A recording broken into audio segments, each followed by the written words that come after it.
Hey there, and welcome to day 12 of the 12 days of strategic planning.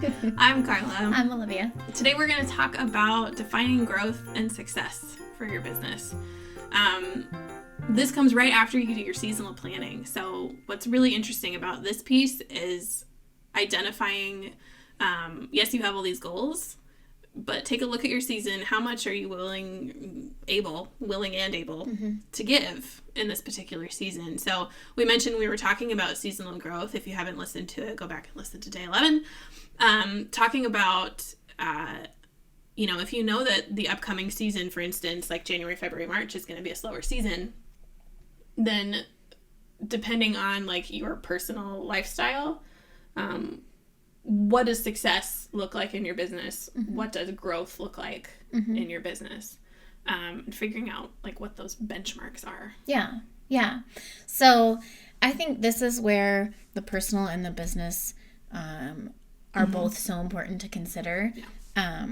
We are currently coming out of a season where growth and success looked very different. Really weird. Because I was on maternity leave, and so success was making sure our inbox was taken care of. There was less to do in that one of us wasn't doing anything except having a baby. So being realistic is just so important. Making sure that you understand that success doesn't look like any one particular thing except for what you make it. And it's seasonal just like everything else. And so keeping that in mind and understanding, again, that this is all flexible, that things change and grow depending on where you are personally and in your business, and that's okay. It's actually good. And as long as you understand that and have a plan for kind of moving through that season into another new period of growth and success, then you kind of stay on the right track. Yeah, absolutely. Yeah. So in the workbook, there's a place for you to list your statement of intention first and foremost, so that you have that at the top of your head. At the top of your head.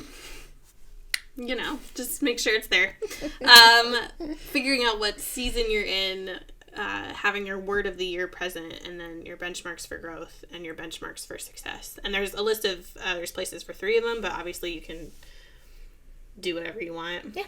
And this is the page that I would tear out and post like on my bulletin board. So that it's front and center at the top of your head so that you know what's going on. And this is really the final piece. It's acknowledging what you're able to do this season, because I feel like a lot of times when we do this kind of planning and you hit the ground running January 1st, it's very tempting to like give 1,000%, and then it's burnout time. Yeah, exactly. And also, again, just having at the forefront that this is what success looks like in this moment, in these next 3 months.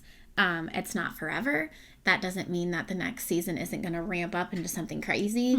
But again, being so realistic and honest with yourself about what it is that you can and should be doing in this moment, giving yourself the leeway, the grace, to understand that not every season is going to be the busiest season. That doesn't mean that you're not getting anything done.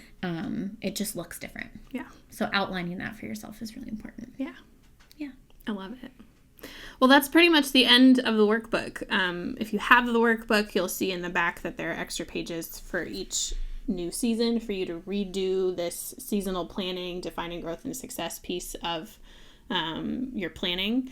But other than that, this is an opportunity to like let this sit for a minute once you're done, and like take a break from it, have a coffee call if that's your thing, and then revisit it and make sure that it's true to who you are. I've run into that trap of like, I want to do all these things, and then a month later it's like, oh, now I feel crappy because I said I wanted to do this and it's not actually true.